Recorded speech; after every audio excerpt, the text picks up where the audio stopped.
안녕하세요. 데이터넷 TV 윤영기입니다. 2023년 개묘년 새해에 처음 인사드립니다. 시청자 여러분, 새해 복 많이 받으십시오. 네, 오늘 웨비나에서 말씀드릴 이야기는 가상자산 거래에 대한 이야기인데요. 이미 몇 해 전부터 가상자산에 대한 논의가 꾸준히 이어지고 있지만 아직까지 가상자산은 코인이다, 이렇게 생각하시는 분들이 많을 만큼 가상자산에 대한 세간의 이해도는 그렇게 높지 않은 것으로 보입니다. 특히 디파이, CBDC, 웹3, D앱 등 아직은 이렇게 좀 생소하게만 여겨지는 가상자산 관련 용어들로 인해서 더욱 그러하지 않나 싶고요. 이에 오늘은 그 블록체인 데이터 플랫폼 기업 체인얼리시스에서 디파이 가상자산 거래에 대한 추적과 분석 이야기를 주제로 여러분들이 갖고 있는 궁금증을 풀어보는 시간을 마련했습니다. 체인얼리시스에서 시니어 솔루션 아키텍트이신 김영표 부장님을 자리에 모셨습니다. 부장님 안녕하십니까? 네, 안녕하십니까? 예, 부장님 반갑습니다. 네. 부장님 간단하게 자기소개 좀 부탁드릴까요? 예. 체인얼리시스에서 시니어 솔루션 아키텍트로 근무하고 있는 김영표라고 합니다. 잘 부탁드립니다. 예, 잘 부탁드리겠습니다. 부장님, 오늘 말씀해 주실 주제가 디파이 가상자산 거래에 대한 추적과 분석 이야기인데요. 아마 이게 결론에 해당되겠지만, 이제 가상자산 거래를 왜 추적하고 분석해야 하는가, 먼저 좀 웨비나 시작에 앞서서 간단하게 설명을 좀 부탁드릴 수 있을까요? 네, 기자님께서 서두에 너무 좋은 맥, 제가 생각하고 있는 맥을 잘 짚어주신 것 같은데, 단순히 우리가 가상자산이라고 하면 암호화폐, 비트코인이 얼마나 올라갔고, 이더리움이 얼마나 올라갔고, 사실 이게 핵심은 아니라고 생각을 합니다. 그러니까 디센트럴라이제이션 된 파이낸싱, 그러니까 비트코인도 어떤 디센트럴라이제이션 네트워크를 통해서 어떤 우리가 어떤 하드웨어 알고리즘에 의해서 이렇게 산업군이 발전된 것처럼 이런 디파이뿐만이 아니라 디파이에서 파생되어 있는 덱스라든가 NFT를 거래한다거나 어떤 스왑이 이루어진다거나 이런 것들이 다 연결되어 있는 것들이거든요. 그래서 오늘 체인얼리시스의 스토리라인이라고 하는 툴을 설명을 드리면서 이 디파이나 가상자산 거래에 대해서 좀 더 한층 이해를 높일 수 있는 시간으로 마련해 보았습니다. 예, 잘 알겠습니다. 그러면 조금 더 자세한 내용은 웨비나를 통해서 들어보도록 하겠습니다. 이번 웨비나에서는 발표와 더불어 데모 시연도 예정돼 있으니까요. 평소 이제 체인얼리시스 서비스에 대해 궁금하셨던 분들 많은 좋은 정보 얻으실 수 있을 거라 생각됩니다. 또 이제 발표가 진행되는 도중 궁금하신 분들 많으시잖아요. 옆에 채팅창에 질문 남겨주시면 체인얼리시스 담당자들이 답변을 해드릴 예정이고요. 설문조사 응답해주신 분들에게는 커피 쿠폰을, 그리고 이제 좋은 질문 남겨주신 분들에게는 치킨 세트를 선물로 드릴 예정이니까 많은 참여 부탁드리겠습니다. 네, 그럼 이제 본격적으로 웨비나 시작해 보도록 하겠습니다. 부장님, 좋은 발표 부탁드리겠습니다. 네, 시작해 보겠습니다. 네, 오늘 주제인 것처럼 추적과 분석하는 툴을 다루지만 어떤 체인얼리시스가 기본적으로 가상자산 네트워크를 어떤 이해하고 분석할 수 있도록 도와주는 데이터 플랫폼 회사거든요. 가상자산의 데이터에 인텔리전스, 그러니까 유용한 정보를 제공해주는 회사입니다. 그래서 저희 체인얼리시스에서 가지고 있는 플랫폼에서 분석한 어떤 통계 정보, 디파이에 대한 트렌드를 좀 알아보고, 기본적으로 우리가 이 스토리라인 같은 분석 툴을 이해할 때 필요한 선수 지식들, 웹3, NFT, 민팅, 이런 DAO 이런 것들을 조금 얘기를 다룬 다음에 어떤 사전 지식을 좀 쌓고 실질적으로 이제 분석 툴에 대해서도 설명드리는 그런 시간을 갖도록 하겠습니다. 간단히 체인얼리시스에 대해서 설명을 좀 드리면 2014년부터 어떤 전 세계 국가기관들, 그러니까 검, 경, 어떤 특수기관들이 있겠죠. 법집행기관이나 정보기관, 금융규제기관들, 혹은 민간 분야에서는 저희 같은 경우에는 거래소들, 주로 거래소들, 그다음 핀테크나 금융기관들, 아니면 실제 블록체인 안에 메인넷을 가지고 있는 어떤 그런 서비스를 제공하는 회사들과 주로 협업해서 비즈니스를 하고 있는 회사입니다. 네. 그래서 일단 구체적인 데이터를 말씀드리기에 앞서서 일단 체인얼리시스가 제가 설명드렸던 것처럼 기본적으로 인텔리전스 데이터 플랫폼 회사니까 그 데이터 플랫폼 안에 디파이의 트렌드에 대한 글로벌 어떤 물동량이 왔다 갔다 한 데이터들이 있거든요. 그런 내용들을 한번 내부 지표들을 살펴보고 진행해 보도록 하겠습니다. 네. 그래서 최근 보시면 아래쪽 그 그림에서 보시면 이게 2020년부터 2022년까지 디파이 시스템 안에서 전체적으로 어떤 금액의 흐름을 보여주거든요. 그러면 2021년도 5월경에 굉장히 많았죠. 여기에 이제 스마트 컨트랙이나 토큰, 그 다음에 디센트럴라이즈드 익스체인지 컨트랙이 보이는 덱스라고 하죠. 저희가 보통. 그래서 보통 지금 2022년 11월 현재 보면 스마트 컨트랙과 덱스의 비중이 굉장히 높습니다. 그래서 굉장히 높은 거고, 전체적으로 살펴보면 2020년부터 살펴보면 전 세계적으로 이 디파이 시스템은 뭐 오르락 내리락 했지만 예전에 2020년도에 비하면 굉장히 그 높은 수치를 보여주고 있잖아요. 그래서 제목에 디파이 생태계는 전반적으로 건전한 상태다라고 이제 지표상으로는 나타난다라고 말씀드릴 수 있겠습니다. 그래서 좀 특이할 만한 사항은 2022년 중반부터 처음으로 디센트럴라이즈드 익스체인지가 센트럴라이즈드 익스체인지, 그러니까 중앙화된 거래소의 어떤 유통량을 넘어서기 시작했습니다. 2022년 중반에. 그게 굉장히 의미 있는 내용이라고 볼 수 있을 것 같고요. 그러니까 비즈니스나 뭔가 어떤 산업군을 이해하는 데 굉장히 중요한 내용이라고 볼 수 있을 것 같고요. 그래서 조금 더 디테일하게 살펴보면 이제 2022년 6월 중순부터 우위를 점하기 시작했고, 지금 추이상의 그래프를 지금까지 보면 바뀔 것 같진 않아요. 바뀔 것 같진 않습니다. 그래서 전체적으로 어떤 디파이에 대한 트랜잭션은 굉장히 많이 늘어나고 있고, 그 트랜잭션이 글로벌하게 보더라도 센트럴라이즈드 익스체인지 대비해서 디센트럴라이즈드 익스체인지의 어떤 거래 볼륨들이 더 늘어나고 더 갭은 벌어질 개연성으로 저희는 내부적으로 현재 분석하고 있습니다. 자, 그럼 이제 글로벌 자료니까 한국 자료도 좀 봐야 되겠죠? 자, 한국에서 2021년부터 2022년까지 이제 채널LG스의 내부 빅데이터를 가지고 전체 글로벌한 모든 어떤 트랜잭션 내역들을 다 분석해 봤을 때 우리가 수신된 가치가 185 빌리언 달러 정도 됩니다. 한 1년 정도에. 그럼 여기서 볼 수 있는 건 이제 한국 대비해서 일본이나 중국이나 타이완 순으로 가는데 아마 조금 의외라고 생각하시는 분들도 계실 것 같아요. 왜냐하면 한국이 압도적으로 높죠. 근데 저는 이 수치를 보고 조금 정말? 이라고 생각했던 게 경제 규모나 아무리 일본이 뭐 잃어버린 30년이 있다고 하더라도 일본이 가지고 있는 경제 규모, 그 다음에 중국이 가지고 있는 뭐 GDP를 떠나서 인구나 어떤 경제 볼륨으로 봤을 때 어떤 대한민국에서의 이 185밀리언과 이 100밀리언 조금 넘는 갭은 상당히 있지 않습니까? 그래서 상당히 수신된 가치가 높다. 한국이 굉장히 다른 동아시아 대비한 나라보다 이런 수치를 보더라도 상당히 많이 발전되어 있다. 물론 이 물동량의 가치가 발전된 거냐라고만 꼭 볼 수 있는 건 아니겠지만 어쨌든 상당히 활성화되어 있다. 일본과 중국을 대비하더라도. 근데 오른쪽 그림 보시면 한국과 동아시아와 글로벌을 비교해 놨는데 근데 좀 다른 특징들이 있습니다.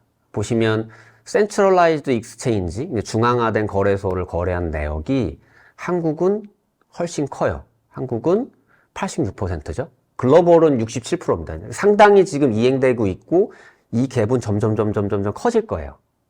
다른 쪽으로 넘어가는 갭은 상당히 커질 건데 동아시아만 해도 약간 그런 트렌드가 보이죠. 74.9%니까. 근데 한국은 유독 좀 센트럴라이즈 익스체인지, 그러니까 우리 주요 거래소를 이용하는 비중이 상대적으로 상당히 높은 편이다. 뭐 여러 가지 분석이 있을 수 있겠지만 뭐 이거는 뭐 내부적으로 공식화된 분석은 아니고 제가 개인적으로 판단하기에는 어쨌든 주요 거래소, 그다음에 특근법 같은 어떤 법적인 테두리 이런 것들이 어떤 작용을 하지 않았나라는 생각도 들고요. 어쨌든 결론은 디파이가 이렇게 글로벌하게는 더 가는데 우리는 조금 더 뒤따라서 가고 있는 형국이다. 그래서 디파이가 한국은 12.7% 정도의 전체적인 비중을 가지고 있고 글로벌하게는 한 30%가 되고 있고 동아시아에서는 23% 정도의 비중을 가지고 있다라고 한국의 디파이에 대해서 간단하게 채널리시스의 빅데이터를 말씀드렸습니다. 자, 그럼 이제 전체적인 어떤 디파이나 이런 쪽 시장의 어떤 전체적인 볼륨을 말씀드렸으니까 이제 본격적으로 이제 주제를 들어가 보도록 할게요. 이제 가상자산을 시작하기라고 해놨는데 예를 들어서 여기서 그냥 그 분석 툴로 들어가 버리면 갑자기 수압 나오고 막 넥스 나오고 할 텐데 저 뭔 소리 하는 거야? 이러실 것 같아서 가상자산 시작하면서 약간 워밍업, 약간 사전 지식을 조금 드린다.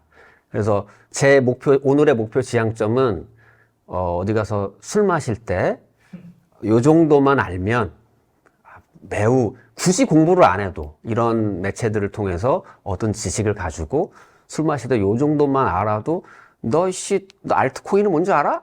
이렇게 좀 하면서 이렇게 할 수 있는 정도의 내용을 좀 준비해 봤고 이 내용들이 실제 뒤에 이제 스토리라인 어떤 말씀을 드리면서 다 나옵니다. 예를 들어서 NFT가 민팅이 되는데 NFT는 ERC721 프로토콜을 가지고 있고 오픈시를 통해서 거래가 이루어지는데 그 파일에 대한 무결성을 보장하기 위해서 IPFS라는 파일 시스템을 활용한다. 이거 깊게 들어가면 이것만 가지고 1시간 넘게 얘기해야 되거든요. 요 정도는 아니고. 너 임마 민팅이 뭔 줄 알아? 이것만 알면 술 마실 때 충분하지 않나.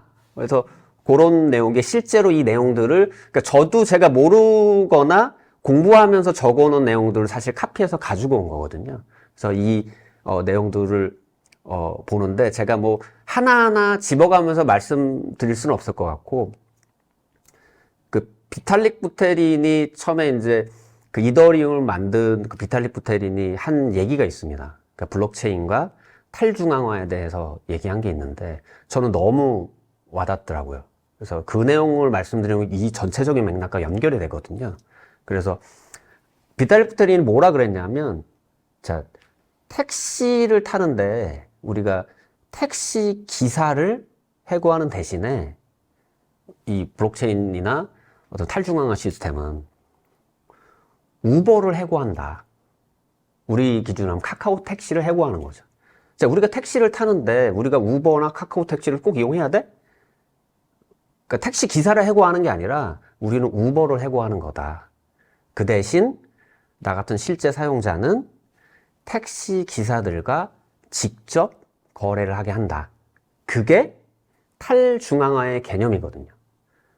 디센트럴라이즈드 익스체인지도 탈중앙화 금융, 비트코인도 탈중앙화 네트워크. 그 탈중앙화를 구현하기 위해서 블록체인이라는 걸 만들었고 합의 알고리즘이라는 걸 만들었고 그 합의 알고리즘에 어떤 보상을 주기 위해서 마이닝, 채굴이라고 하는 걸 만들었잖아요. 그래서 그 탈중앙화의 핵심이 있는 건 맞고 그 탈중앙화의 핵심 중에 현재의 핵심 중에 하나는 디파이고 그 디파이가 이더리움 상에서 어떤 블록체인만 가지고는 블록체인의 어떤 비트코인 같은 가상 화폐로서의 가치로만은 부족하니까 어떤 스마트 컨트랙 같은 어떤 뎁 같은 거를 이용한 어떤 확장성을 부여한 레이어 1, 레이어 2 확장성 같은 것들을 얘기하는데 확장성을 부여한 네트워크가 지금 막 활성화되어 있고 채널리시스도 그 조류에 발 맞춰서 그 스마트 컨트랙과 디파이나 덱스 같은 거를 전문적으로 분석할 수 있는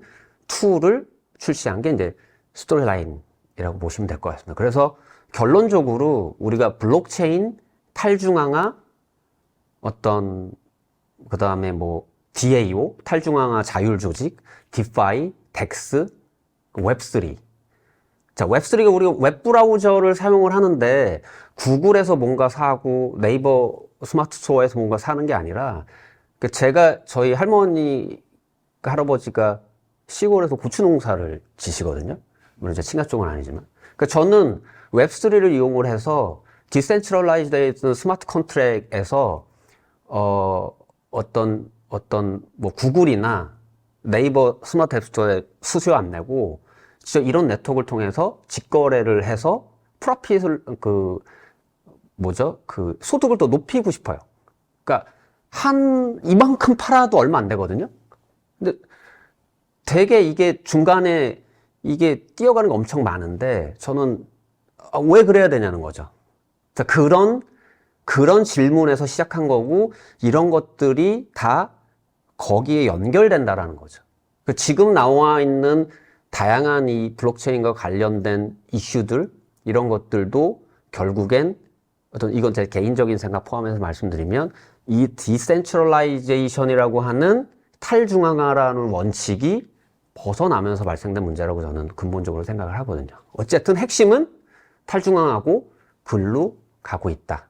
거기에 있는 이 용어들도 그렇게 나타내고 있다라고 감히 말씀드릴 수 있을 것 같습니다. 네, 더 이게 하면 길어질 것 같아서 네, 이 정도 말씀드리고 자, 그래서 우리가 블록체인에 대한 분석을 하기 전에 블록체인에 대한 네트워크를 이해를 잘 할 필요가 있어요. 그러니까 저는 이제 사이버 시큐리티 쪽을 했던, 뭐 아시는 분들도 계시겠지만, 사이버 시큐리티 쪽을 했던 엔지니어 입장에서 봤을 땐 블록체인은 굉장히 다른 면이 있습니다. 뭐가 다르냐면, 공개는 되어 있는데, 읽을 수가 없어요. 그러니까 읽어봐야 무슨 내용인지 몰라요. 우리가 알고 싶은 건 A에서 B로 자금이 흘렀으면 A가 저인지 B가 우리 기자님인지 알아야 될 거잖아요. 근데 기본적으로 가상자산이나 블록체인이나 이런 네트워크는 익명성을 기반으로 만들어졌거든요. 그 익명성을 기반으로 만들어져야 될 거잖아요. 다 오픈되어 있는데. 그러다 보니까 실제 블록체인 데이터 안에는 16진수 코드만 있지 누구라는 정보가 1도 없어요. 예를 들어서 비교를 해보죠. 우리가 분석 툴을 만들 때 IP 기반의 어떤 분석 툴을 만들면 IP라고 하는 공인 IP 같은 경우에는 보통 나라별로 정해져 있잖아요. 미국이 쓰는 IP, 한국이 쓰는 공인 IP 대역이 정해져 있죠. 그리고 이게 웹 쪽을 본다라고 하면 URL 정보에 HTTP 헤더에 URL 정보에 엄청나게 많은 정보가 들어가 있죠. URI 패스, URL 정보에 어떤 그 에이전트 뭐 정보라든가 이런 수많은 정보들을 가지고 우리가 별도로 뭘 안 해도 볼 수 있는 게 너무 많아요. 근데 블록체인 데이터는 진짜 영본 제네시스 블락부터 지금까지 데이터는 다 있는데 이게 도대체 트랜잭션이 있는지 알고 싶은 정보를 뽑아내는 건 불가능하다라는 거죠. 그런 차이점이 있다. 모든 데이터는 다 있지만 그 데이터가 있다라고 해서 우리가 원하는 정보를 절대 뽑아낼 수 있지 않다. 그 근본 원인은 익명성 때문이다. 익명성을 퍼블릭한 네트워크에 구현하려다 보니까 이렇게 만들 수밖에 없었던 거죠. 자, 그래서 이걸 읽고 분석하려면 전문적인 분석 툴이 필요한 겁니다. 그럼 어떻게 해야 되냐? 보시면 이제 왼쪽 부분에 보시면 뭐 합법적 서비스 카테고리들이 보이시죠? 오른쪽에 보시면 불법 및 위험 서비스 카테고리들이 보이시죠?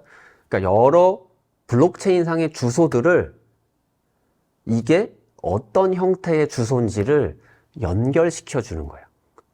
그거를 식별이라고 표현하거든요. attribution. 식별이라고 표현을 하는데 그 식별된 것들이 요 카테고리 안에 매칭이 되는 거죠. 예를 들어서 우리 그 스토리라인에 있는 요 유니스왑이라고 하는 건 쭉 따라가 보면 Decentralized Exchange, DEX라고 하는 걸로 식별이 되는 거죠. 유니스왑이 DEX로 식별되니까 이 코인이 수합되어 있다라는 걸 알 수 있는 거죠. 이거를 그냥 이더스캔으로 찍어보면 이 주소만 나와요. 이 주소만 나오면 이게 유니스왑인지 이게 뭐 크로스체인이 된 건지 브릿지로 간 건지 이게 개인 주소로 간 건지 거래소를 통한 건지 뭐 어디 믹싱이 돼가지고 돈 세탁을 알 수가 없겠죠. 그래서 이 거래 간의 식별을 통해서 이게 랜섬웨어인지 이게 생션, 그러니까 오펙 같은 데서 지정한 완전 나쁜 놈 건지, 아니면 이렇게 식별이 안 된 주소들도 있을 거고, 뭐 랩드 이더 같은 건지, 이런 것들을 카테고리화 해주는 게 굉장히 중요한 거고, 여기 보시는 것처럼 리액터라고 하는 이제 블록체인 쪽 프로토콜을 분석하는 데 특화되어 있는 솔루션이 이제 체인 어널리시스는 있고, 또한 이제 스토리라인이라고 하는 분석들도 이렇게 있는 거죠.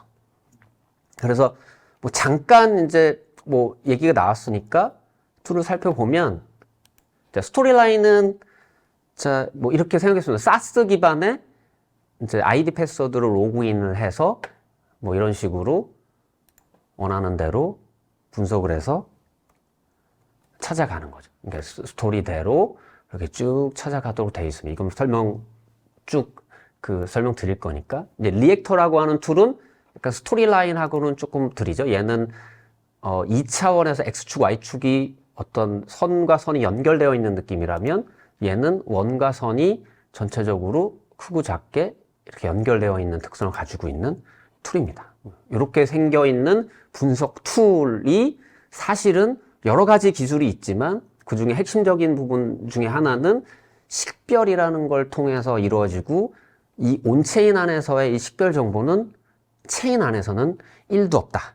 그래서 그게 굉장히 분석할 때 어려운 부분입니다. 체인 어널리시스가 그거를 하고 있다라는 부분인 거고요. 다만 여기서 한 가지 또 말씀드려야 돼요. 그러면 이제 궁금해질 수 있는 거죠.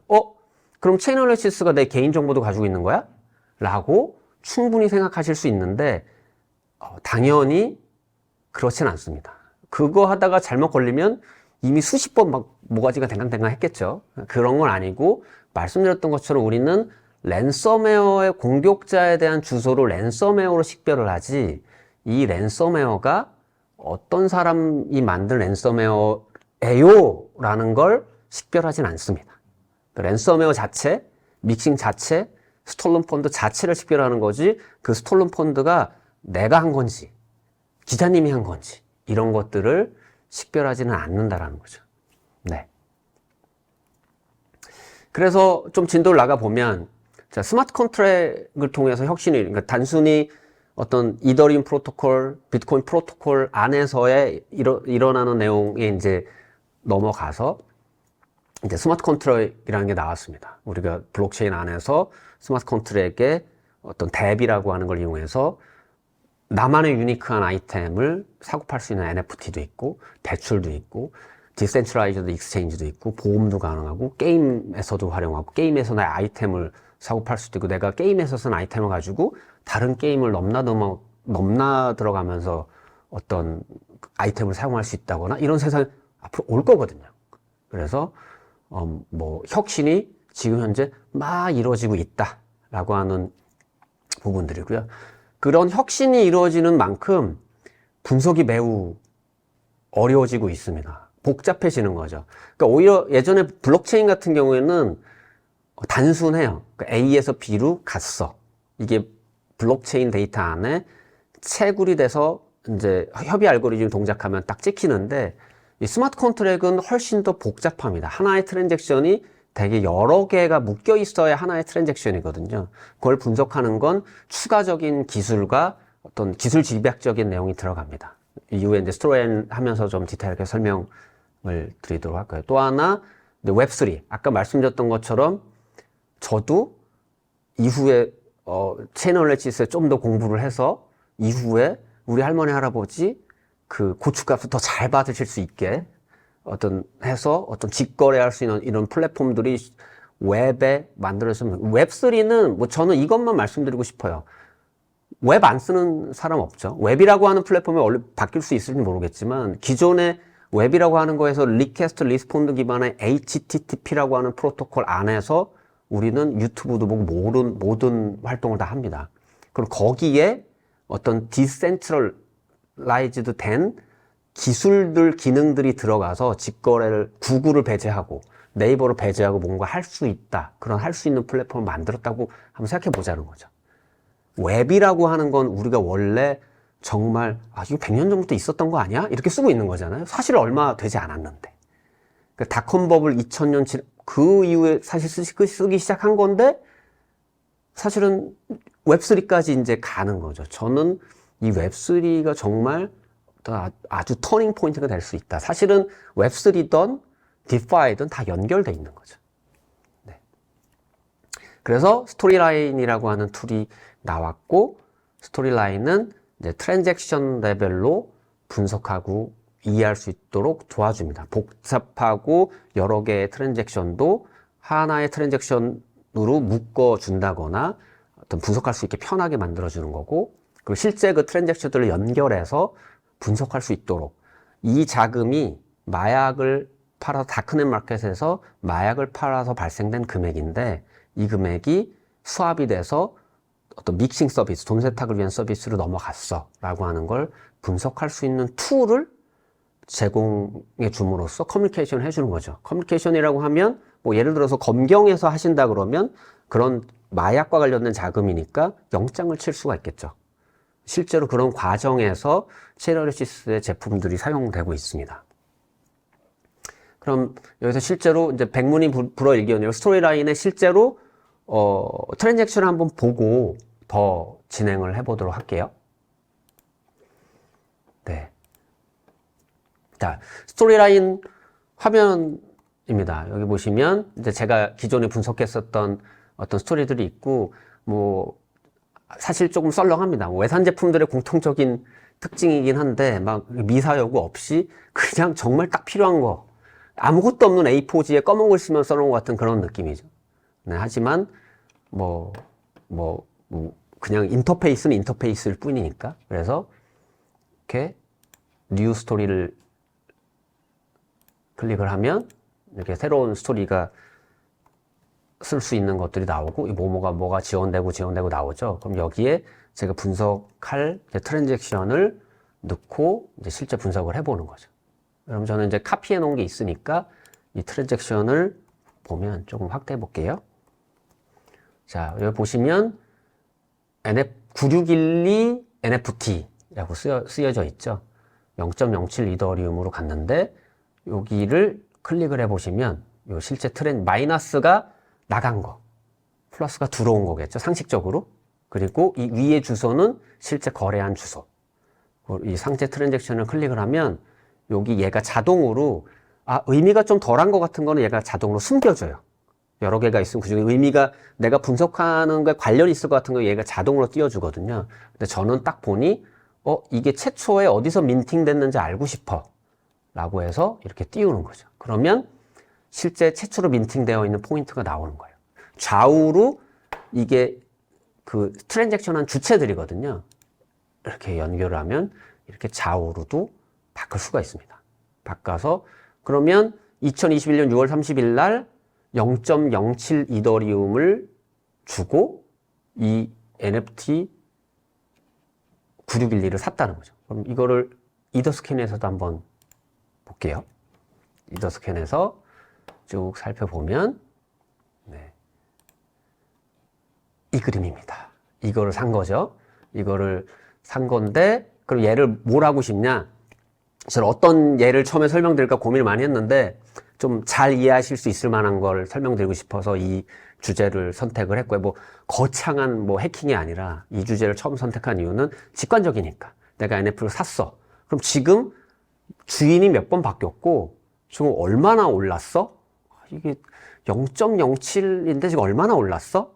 그걸 알고 싶은 거죠. 그럼 한번 분석을 해볼게요. 그래서 자, 얘가 지금 9612 NFT를 받았어요. 그러면 요 실제로 나간 버튼을 클릭을 해보면 아웃고잉 쪽, 보통 이제 트랜잭션을 가는 방향으로 보니까 인커밍은 요 트랜잭션 이전을 보는 거고 아웃고잉은 이 트랜잭션 이후를 보는 거거든요. 직관적으로 편하게 생각하시면 돼요. 그래서 일반적으로 가장 많이 하는 건 내 트랜잭션을 기준으로 나간 것들을 가장 많이 봅니다. 그래서 아웃고잉 방향에 next 5 트랜잭션을 보는 거죠. 이거를 클릭을 해주면 이렇게 보이는 거죠.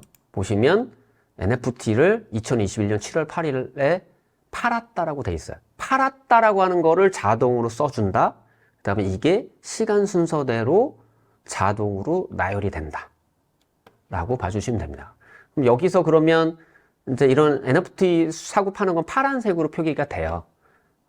그리고 이렇게 요 주소에 더블 클릭을 하면 ENS 레코드가 나옵니다. 그러니까 우리가 도메인 네임 서비스에서 IP 주소와 도메인 네임을 이제 확인해 주는 서비스가 있듯이 이더리움 네임 서비스, 레졸루션 서비스가 있어요. 그럼 ENS 레코드가 있으면 ENS 레코드로 바꿔줄 수도 있는 거죠. 그러면 저는 옮겨서 어떤 실제 사고판 순서대로 한번 배열해 놓고 싶은 거죠. 그래서 이 사람이 얼마에 샀다?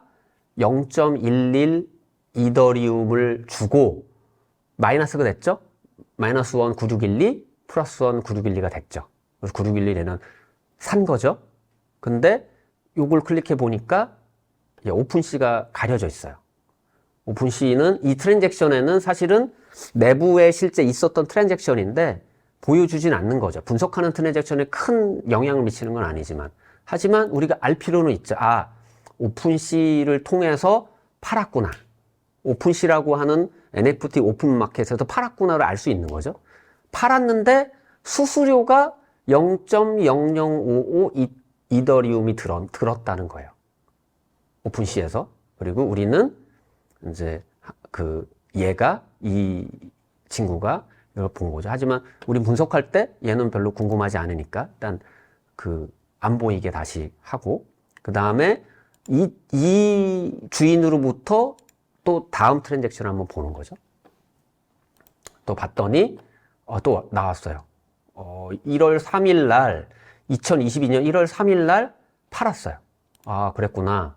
그러면 얘도 보기 좋게 이렇게 정렬을 해줍니다. 그러면 자 2021 6월 30일 날 0.07 이더리움을 팔아서 0.11 이더리움의 이 친구한테 갔다가 자 지금 확 올랐죠. 갑자기 3.66 이더리움까지 갔습니다. 0.07이었는데 3.66까지 간 거죠. 그래서 저는 이거를 좀 내 분석 목적에 맞춰서 그 사용자라고 이름을 붙이고 싶어요.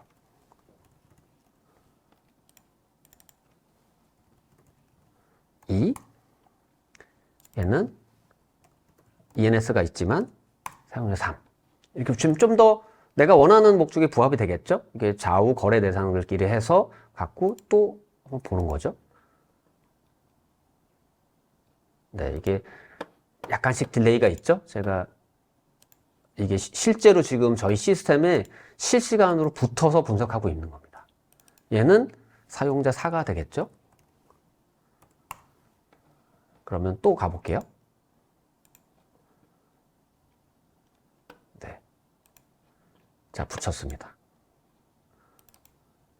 지금 이 다음에 또 가보면 없어요. 이 주소가 최종 현재 소유하고 있는 사용자인 거고 지금 2022년 3월 18일 날 요 사용자 4가 사서 트랜스퍼를 했습니다. 트랜스퍼를 했다라고 하는 건 판 건 아니죠.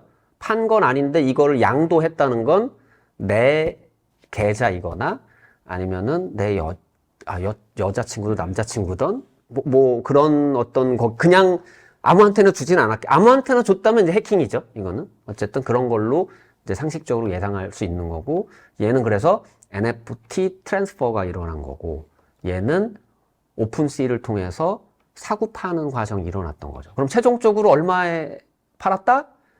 자, 0.07에 최초의 사용자들이 샀는데 자, 사용자 4는 무려 7.3 수수료 포함해서 7.3 이더리움이 들었습니다. 이거 괜찮지 않습니까? 이거를 7.3 이더리움 주고 산다는 거죠. 네. 저걸 왜 사? 이런 거는 의미 없습니다. 산다는 거죠. 이거보다 더 희한한 것들도 엄청난 비싼 가격으로 거래가 되고 있다라는 거고요. 자, 그럼 뭐 이런 이제 분석 과정을 나타낸 거고, 아까 X축에 사용자나 이런 것들을 쭉 나열한 거고, Y축에 이제 시간 순서대로 자동으로 나열된다고 말씀드렸잖아요. 뭐 이런 것도 가능합니다. 어드레스 매니지먼트에서 이제 분석의 편의성을 위해서 이 사용자들을 이제 merge 해주는 거죠. merge 해주면 이런 식으로 합쳐서 보면 조금 더 보는 게 편해질 수 있게, 그래프가 복잡해지면 좀 간소하게 만들어야 되는 거잖아요. 뭐 이런 게 있을 수도 있는 거고, 이제 다시 merge 된 걸 풀 수도 있겠죠. 네, 뭐 이런 식으로 스토리라인이라고 하는 툴을 이용해서 쭉 이제 분석을 해나가게 되는 겁니다. 어느 정도 이제 이 툴이 뭘 하는 거구나 라는 건 이제 어느 정도 이해가 되셨을 것 같고요. 그래서 아까 뭐 스마트 컨트랙 쪽 말씀드렸습니다만, 스마트 컨트랙이 단순 어떤 화폐 간의 거래가 아니다 보니까 컴플라이언스도 대응하고 디파이 트랜잭션 자체도 분석하고, 지금 NFT라고 하는 자산을 추적한 거잖아요. 어떤 목적을 가지고. 그다음에 거기에 일부 스토리텔링도 제가 한 거죠. 야, 이거 이만큼 올랐는데 우리 여기 투자해야 되지 않을까? 뭐 약간 이런 얘기도 어떻게 보면 제가 그런 목적을 가지고 있었다라면 그런 목적에 부합할 수 있는 내용일 수도 있겠죠. 어떤 회계에 관련된 부분이라든가 감사 관련된 부분도 이제 있을 수 있는 거고. 그래서 스토리라인이라고 하는 거 아까 보셨던 것처럼 마이너스는 요 식별되어 있는 주소를 기준으로 나간 거, 플러스는 이 식별되어 있는 주소를 기준으로 들어온 거 라고 봐주시면 되는 거고, 실제 요 트랜잭션 자체를 클릭을 하면 상세 정보, 그 다음에 여기 눈 버튼을 누르면 보이고, 눈 버튼을 끄면은 없어지고, 그래서 내가 분석 기대 효과에 따라서 이제 원활하게 이제 껐다 켰다 하시는 거고요. 네. 그 다음에 분석 포인트 거래의 이제 이전 내역들도 이제 같이 분석할 수 있는 겁니다. 그러니까 제가 분석하는 기점으로 저는 지금까지 이후를 분석했잖아요. 근데 분석한 기점 이전 것, 예를 들어서 내가 이 자금이 어디서부터 들어왔는지 알고 싶을 수 있잖아요. 예를 들어서 돈 세탁된 자금을 통해서 이 NFT를 샀다 라고 하려면 그 이전을 분석해야 되는 거잖아요. 그래서 내가 분석하는 요 시점을 기준으로 이제 어떤 그 전 것들을 보는 거죠. 그래서 previous transaction, 그 다음에 next transaction, 이 기준으로 앞뒤를 합쳐보는 거죠. 그래서 이전 거래 내역도 보고 이후 거래 내역도 보면서 분석을 하게 된다라는 거고요. 그다음에 굉장히 여러 가지 프로토콜들이 있습니다. 뭐 크로스 체인 브릿지도 그냥 브릿징 같은 것도 있고, 얘도 보면 익스플로이터라고 우리가 의심하거나 식별하고 있는 애를 봤더니 폴리곤 브릿지를 이용을 해서 이더리움을 해서 믹스로 던졌다는 거죠. 믹스 서비스를 했다라는 거는 기본적으로 돈 세탁을 하겠다고 지금 이제 가상자산 시장에서 인식하고 있거든요. 그래서 얘는 폴리곤을 통해서 믹싱을 했구나, 이제 이렇게 볼 수가 있는 거죠. 그래서 크로스체인 브릿지 같은 것도 이렇게 식별이 되면 크로스체인 브릿지에 의해서 됐어 라고 이제 나타나게 되는 거죠. 주고 받고, 내 구절 기준으로 마이너스면 나간 거고 플러스면 들어온 거고. 네, 그래서 아주 기본적인 내용을 얘기했고, 조금 더 좀 어떤 사회적으로 이슈가 됐었던 사건, 사실은 모두가 다 관심이 있지는 않았지만 저는 너무너무나 관심이 많았던 엑스 인피니티라 해킹 사건에 대해서 조금 그 스토리라인이랑 이제 리액터라고 하는 툴을 같이 이용해서 조금 더 디테일하게 말씀드리려고 합니다. 잘 모르시는 분들을 위해서 좀 자세하게 설명을 드리면, 2022년, 그러니까 작년이라고 하기에 며칠 지나진 않았네요. 뭐 어쨌든 2022년 3월 23일 날 최초 발생했습니다. 엑시 인피니트라고 하는 게임, 아시는 분들은 아실 거예요. 그래서 STE라고 해서 내가 하는 만큼 이제 뭔가 베니핏이 있는 그런 게임, 아주 유명한 게임인데, 거기에 자체 브릿지 중에 로닌 브릿지라고 하는 게 있고, 이 로닌 브릿지의 해킹을 통해서 약 한 7,800억에서 8,000억 정도를 해킹한 사건입니다. 그러니까 제가 사이버 시큐리티 쪽에 있을 땐 뭐 이런 사건들이 많이 있었거든요. 근데 단위가 이게 비교가 안 돼요. 이거 뭐 그냥 뭐 나왔다 하면 그냥 몇천억, 몇천억 정도는 돼야지. 몇백억 이거는 이제 잘 보지도 않아요. 근데 예전은 확실히 달랐거든요. 이거 한 10억 단위만 돼도, 야, 장난 아닌데? 이랬었는데, 이게 규모가 장난이 아닙니다. 이게 말이 8천억이지, 어쨌든 아주 오랜 기간 동안 이거는 라자루스 그룹이 했다라는 걸로 이제 식별이 됐지만, 어쨌든 해킹 방법은 뭐 사이버 시큐리티 세션이 아니니까 오늘은 자세하게 설명을 드리진 않겠지만, 얘는 검증자 노드, 합의 알고리즘이 크로스체인에도 있어요. 합의 알고리즘이 있는데, 그 합의 노드가 총 9개인 거죠. 그럼 과반을 넘으려면 제가 5개에 대한 권한을 내가 가지고 있으면 내가 원하는 대로 계약을 마음대로 할 수가 있겠죠. 그래서 스캠 같은 어떤 아주 오랜 기간의 소셜 엔지니어링, 어떤 피싱 같은 공격을 통해서 어떤 거기에 이제 어떤 백도어를 삽입해서 이제 된 걸로 돼 있고, 그 백도어 중에 일부 IP 주소가 이제 라자수랑 식별된 걸로 이제 저희는 이제 거기까지는 오펙에서 인지하기 전에도 알고는 있었는데, 어쨌든 지금은 오펙에서 이제 완전히 인지를 했기 때문에 다르지만, 어쨌든 이 노드키 중에, 노드키라고 하면 개인 키라고 보시면 됩니다. 그러니까 이 중에서 개인 키가 탈취당하면 어떻게 할 수 있는 방법이 없죠. 개인 키가 탈취당하는 순간, 아, 이 돈은 내 돈이 아니구나가 되는 건데, 이 합의 알고리즘은 9개 중에 5개가 탈취가 되면서 한 8천억 정도의 자금이 한 번에 이제 라자루스 그룹에 털렸던 사건이 된 거죠. 그래서 2022년 3월 29일 날 이제 로닌에서 채널시스의 사건 분석을 같이 의뢰를 했고, 채널시스는 미국 수사기관과 함께 이제 공조를 해서 분석을 했고, 그 4월 14일 날 오펙에서 생션으로 지정을 했어요. 그래서 이 트랜잭션을 실제 일부 분석을 한번 해볼게요. 그래서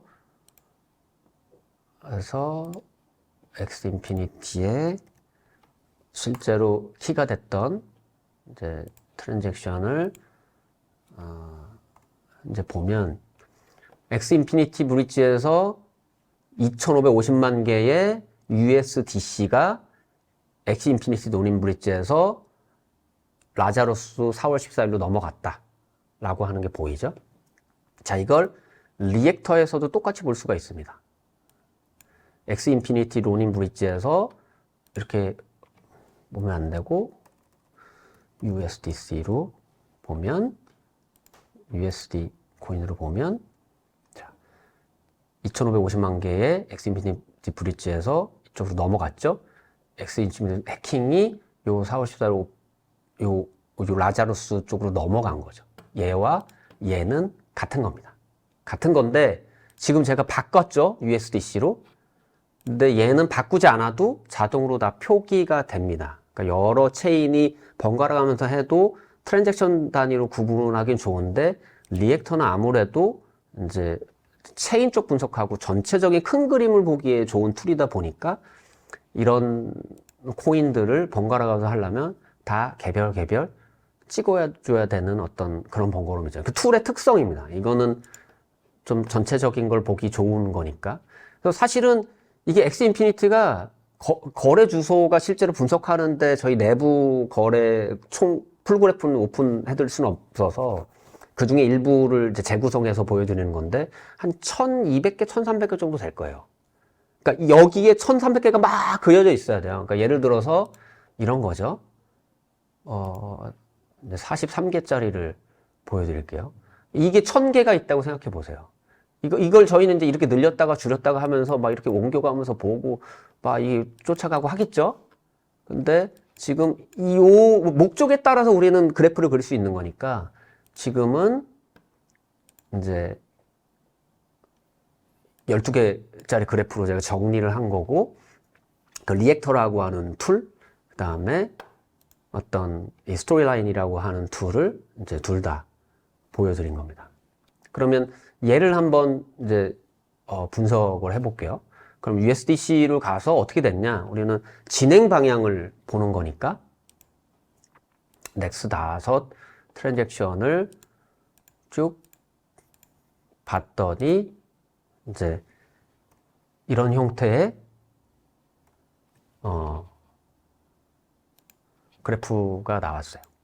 그러니까 6656, 그 다음에 0x2708 두 군데로 갔죠.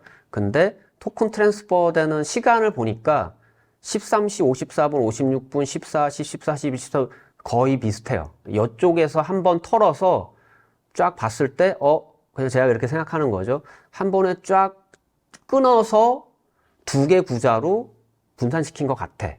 그래서 저는 이 그림상에서 하나를 다 보긴 어려우니까 일단 6656 좀만 분석해야 되겠다라고 하면 얘는 과감히 이제 빼는 거죠. 빼고 요 관련된 것도 이제 이런 식으로 없앨 수도 있겠죠. 좀 간결하게 분석하고자 하는 거죠. 그리고 실제 트랜잭션들을 보니까 처음에는 100만 개만 했어요. 그 다음에 1000만 개만 했어요. 한번 간을 본 건지는 모르겠습니다. 이 100만 개만 해도 이때 당시로 아마 300 이더리움 정도 됐을 거기 때문에. 근데 어쨌든 어떤 비슷한 종류의 트랜잭션, 그러니까 트랜잭션별로 개별 분석을 해야 되겠지만 일단 가장 많은 거 먼저 분석해보자 라고 판단할 수 있겠죠. 그래서 간결화해서 그 다음 트랜잭션을 한번 보는 거죠. 보면 이렇게 이제 수합이 이루어진 거를 볼 수 있습니다. 그래서 USDC를 이 구자로 받아서 실제로 랩드이더와 유니스왑을 이용한 거예요. 그래서 가려져 있던 거를 빼보면 랩드이더는 이제 토크나이즈 된 이더리움과 랩드이더가 이렇게 페어하게 교환이 되거든요. 근데 그냥은 안 되고 이더리움 프로토콜, 토큰 프로토콜이니까 랩드이더는 토큰에서 동작하는 거고 이 유니스왑이라고 하는 걸 통해서 USDC가 랩드이더로 변환이 되고 랩드이더가 이더리움으로 바뀌어서 돌아온 거죠. 한 트랜잭션이 지금 사실은 여러 개의 트랜잭션이 숨어 있는 거죠. 이게 대표적인 덱스 펑션 중에 하나입니다. 유니스왑이. 뭐 1인치도 있지만. 그래서 이거가 실제 보여주는 거고 우리가 분석하는 데는 뭐 크게 뭐 대세에 영향이 있는 건 아니니까 일단 지우고 보자 라고 해서 보면 뭐 넥스 5개를 봤더니 또 2개로 나뉘어졌어요. 그래서 3,000개 그다음에 뭐 1,100개가 있으면 일단 가장 큰 숫자 먼저 따라가 보자. 뭐 이런 식으로 간 거고 계속 넥스트를 계속 찾아가 보는 거죠. 일단 계속 이런 식으로 쭉 찾아가 보면 자, 제가 거래소 H까지 온 거죠.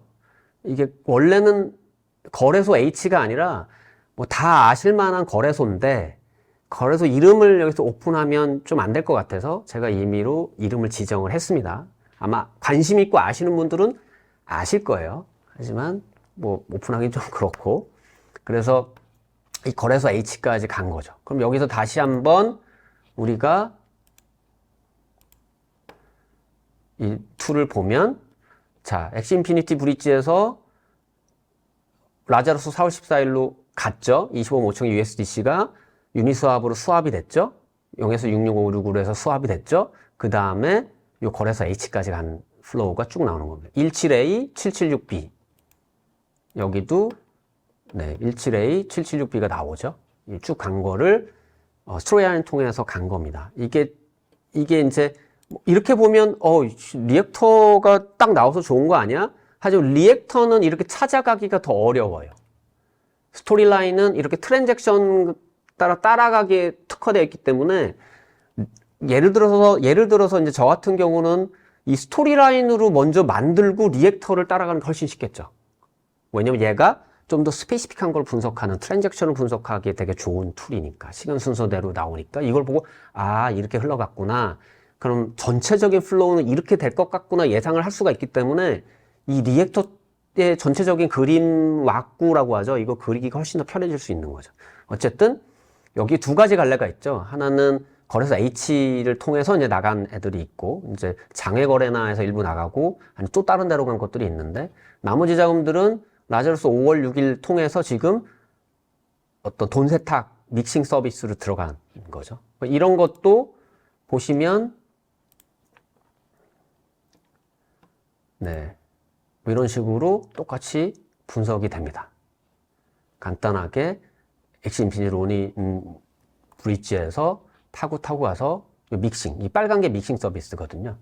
그래서 이렇게 타고 가는 것도 이제 보여줄 수가 있는 거예요. 이런 식으로 분석을 쭉 해 나갑니다. 스토리라인 같은 것들을 활용을 해서 이제 분석을 하는 거죠. 네, 시간이 많이 지나서 조금 진도를 빨리 정리를 해보면 거의 다 왔습니다. 뭐 데모나 이런 것들 다 보여드렸고요. 그래서 엑시 인피니티 같은 이런 큰 사건들도 사실은 이렇게 띄워놓고 보면 그냥 구좌에서 구좌로 이동한 거고 거기에 오펙에서 생션으로 지정됐기 때문에 의미가 부여된 거잖아요. 아까 말씀드렸던 것처럼 이렇게 식별이 됐고 이 적절한 툴을 통해서 식별된 것과 합쳐지니까 분석이 원활하게 가능한 거죠. 그래서 이 데이터 자체를 가지고 실제 뭐 영장 관련된 과정을 한다거나 법적인 소명이 들어가는 것들이 현재 이루어지고 있습니다. 네. 네, 그래서 실제로 뭐 혹시 이제 인터넷이 안 될 수도 있어도 제가 녹화를 해놨는데 설명은 드렸으니까 그래서 이거를 정제돼서 정리를 하면 이제 이런 식의 여러 갈래를 볼 수 있는 거죠. 그래서 라자로스에서 이 엑스인피니티에서 사고가 발생된 것들이 거래소 1, 거래소 2, 이제 어떤 생성까지 가는 이런 와중 아까 말씀드렸던 것처럼 좀 큰 사진을 보면 이런 식으로 보이죠. 그래서 거래소 뭐 C도 있고 이런 복잡한 그래프를 보면 나오는데 뭐 어쨌든 이렇게 갈 수 있다라는 거죠. 그래서 스토리라인은 복잡한 트랜잭션을 단순하게 해줄 수 있는 거고요. 어떤 하나의 컨트랙트 안에 다양한 거래 내역들을 알기 쉽게 이게 크로스체인인지 스왑인지 덱스인지 리퀴디드 풀을 이용을 한 건지 이런 것들을 쉽게 우리가 분석되는 목적에 맞게 좀 볼 수 있게 해주는 거고 이벤트들의 순서를 쉽게 파악해서 내가 원하는 목적의 어떤 분석을 할 수 있게 도와주는 거. 안 보이게 하기도 하고 보이게 하기도 하고 이전 분석을 더 딥다이브 할 수도 있고 이후 분석을 더 딥다이브 할 수 있고 이제 이런 것들이 이제 가능하게 된 겁니다. 아, 네. 뭐 데모 포함해서 스토리라인 관련돼서 좀 많은 내용을 담다 보니까 조금 더 어떤 스토리라인에 대한 소개나 이런 것들은 약간 미흡함은 있지만 하지만 저는 어쨌든 스토리라인 자체보다 이게 이런 어떤 질문이 내가 뭘 알아야 질문할 수 있잖아요. 아, 이런 것들이 있구나, 이런 걸 알아야 되겠구나라고 하는 어떤 그런 관점에서 굉장히 이제 좀 넓은 범위에, 깊게 들어가기보다 좀 넓은 범위에서 좀 준비하려고 노력을 해봤고요. 어쨌든 지금까지 많이 경청해 주셔서 감사드립니다. 오늘 설명 잘 들었습니다. 굉장히 흥미진진하게 시험까지 저도 열심히 집중해서 봤는데요. 듣던 중 조금 궁금한 내용들이 있어서 질문을 네네. 조금 몇 개 드릴까 합니다. 긴장됩니다. 예, 아까 오늘 소개해주신 스토리라인 말고 리액트라는 네네. 이제 리액터라는 제품도 있었던 걸로 아는데, 네. 그게 어떻게 보면 아까도 뭐 중간에 설명하셨지만 좀 상당히 좀 유사한 부분도 있지만, 유사하죠. 네. 이게 또 고객 입장에서는 어떤 때 또 스토리라인을 쓰고, 어떤 때 또 리액터를 쓰고 해야 되는지 약간 좀 이런 가이드라인이 있는지, 아니면 그냥 뭐 알아서 원하시는 거 보기 좋은 거 쓰세요 해야 되는 건지, 예, 좀 그게 궁금하거든요. 되게 날카로운 질문이신데 이게 제 입으로 얘기가 좀 그렇긴 한데 아까 보시면 알겠지만 둘 다 있는 게 편해요, 사실은. 왜냐하면 목적 자체가 좀 다른 거죠. 그리고 이제 사실은 이제 리액터에서 지원하는 어떤 프로토콜하고 스토리라인하고에서 지원하는 프로토콜하고는 지원되는 내역이 좀 달라요. 그러니까 스토리라인은 아무래도 이제 스마트 컨트랙터 ERC20이나 이쪽을 대부분 지원을 하는데 반면에 리액터는 스토리라인은 또 비트코인 프로토콜은 지원하지 못하거든요. 그런 면이 한 가지가 있고 또 한 가지는 아까 말씀드렸던 것처럼 전체적인 그림을 보고 추정하는 거는 리액터가 더 좋을 수 있어요. 그런데 어떤 트랜잭션 단위, 좀 스페시픽하게 내가 이 트랜잭션을 딥다이브해서 찾아갈 거야. 이런 거는 스토리라인이 훨씬 더 유리하거든요. 그래서 다름이 있는 거지, 이게 뭐 분석 목적에 따라서 내가 하고 있는 일에 따라서 다르겠지만, 만약에 어떤 NFT나 이쪽을 전문적으로 분석한다라고 하면 이제 스토리라인 쪽이 맞을 것 같고요. 그다음 블록체인 네트워크나 이쪽을 전문적으로 더 큰 그림으로 봐야 된다라고 하면 이제 리액터 쪽이 맞을 것 같고, 네, 일반적으로 제가 판단하기엔 저는 지금은 그냥 뭘 하면 스토리라인으로 찍어보고 리액터로 그려보거든요. 왜냐면 그래야 스토리라인에서 좀 더 전체적인 맥락을 가고 리액터에서 큰 맥락을 바라볼 수 있는 약간 상호보완적인 관계가 있어요. 이게 특성이 있고 또 그러니까 좀 지원되고 지원 안 되는 내용이 툴의 특성 따라 조금 다른 면이 있어서 뭐 그런 면은 있습니다. 그래서 필요해서 그런데 두 개 다 쓰시면 좋을 것 같습니다. 예, 잘 알겠습니다. 아까 시연 도중에 시청자분들께서 보신 분들도 있으시겠지만, 토네이도 캐시 믹싱이라는 게 있는데, 예, 요게 혹시 인입된 자금을 분석할 수 있다, 뭐, 요런 의미를 혹시 담고 있는 건가요? 네. 아마 토네이도 캐시가 일반적으로는 들어가면, 그러니까 이걸 쓰는 이유가 제가 아까 돈 세탁이라고 말씀드렸잖아요. 여기서도 이제 보시면 이제 토네이도 캐시 쪽으로 이렇게 자금들이 다 모였죠. 그러니까 라자루스 애들을 일로 다 모은 이유는 이 이후에 추적이 안 되는 거예요. 얘를 거치고 나면 이게 어느 구좌에서 나온지를 모르니까 추적이 안 될 거잖아요. 그런 목적으로 하는 게 믹싱 서비스고 토네이도 캐시가 대표적인 건데, 얘는 빨간색으로 되어 있죠. 생션이라고 딱 찍혀 있죠. 모든 토네이도 캐시 서비스는 오펙에서 생션이라고 지정을 했습니다. 왜? 돈 세탁에 이용을 하니까. 그래서 그런 목적이 있고, 자, 돈 세탁에 이용을 하려면 추적이 안 돼야 되잖아요. 얘도 마찬가지로 창과 방패 싸움인데, 이제 여러 믹싱 서비스 중에 채널 시스는 현재 뭐 칩믹서라든가 자동으로 이제 믹싱을 풀어주는 서비스도 제공을 하고, 토네이도 캐시는 아직 자동화되어 있지는 않습니다. 근데 이제 저희 서비스 중에 이제 ISP 서버 같은 전문가 분석 서비스를 활용을 하면 토네이도 캐시 뒷단도 분석을 해요. 실제 이런 뭐 하모니나 엑시 인피니트 같은 경우에도 사실은 이제 내부 분석 그래프 뒤에 쪽에 다 있습니다. 분석을 한다는 거죠. 100% 된다라는 건 아니고, 어쨌든 대부분은 자동화되진 않았지만 현재 분석이 이루어지고 있고, 이 토네이도 캐시 뒷단의 구자도 실제로 구자를 동결하는 조치들이 이루어지고 있거든요.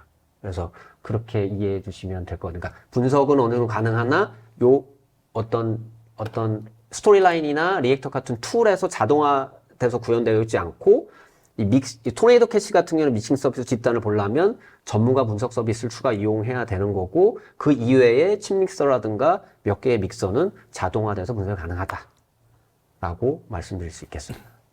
예, 부장님, 그리고 가장 중요한 질문을 하나 또 드려야 될 것 같은데요. 예. 네. 아니, 스토리라인에서 이제 지원하는 블록체인 어떤 것들이 있는지, 요거는 좀 설명을 해주셔야 될 것 같습니다. 네.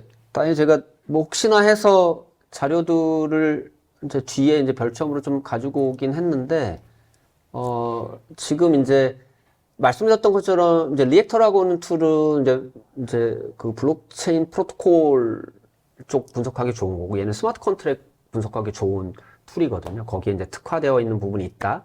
그래서 ERC20 계열의 스마트 컨트랙트 관련된 것들은 다 분석이 되는 거고, 그런 것들을 이용한 어떤 폴리곤이나 뭐 판텀이나 셀로나 뭐 이런 것들 관련된, 그러니까 스마트 컨트롤에서 파생된 메인넷들이나 이런 유관된 어떤 이런 프로토콜들을 중점적으로 개발을 하고 있다라고 보시면, 여기에 보시면 블록체인은 안 들어가 있죠. 네, 그래서 이런 것들이 현재 스토리라인에서 분석이 가능하다라고 봐주시면 될 것 같습니다. 예, 잘 알겠습니다. 오늘 상세한 설명 감사드리고요. 네, 이상으로 체인얼리시스와 함께한 디파이 가상자산 거래에 대한 추적과 분석 이야기 웨비나를 모두 마치도록 하겠습니다. 아직 설문조사 응하지 못하신 분들 있으실 텐데요. 설문조사 못하신 분들 아직 웨비나 종료 이후에도 일정 시간 설문조사가 가능하니까 꼭 참여하시고 선물도 받아가시길 바라겠습니다. 네, 2023년 개묘년 첫 번째 데이터넷 TV 웨비나에 함께 해주신 여러분들 감사합니다. 다시 한번 새해 복 많이 받으시길 바라겠고요. 데이터넷 TV는 다음에도 좋은 주제의 웨비나로 다시 찾아뵙도록 하겠습니다. 감사합니다. 네, 고생하셨습니다. 감사합니다.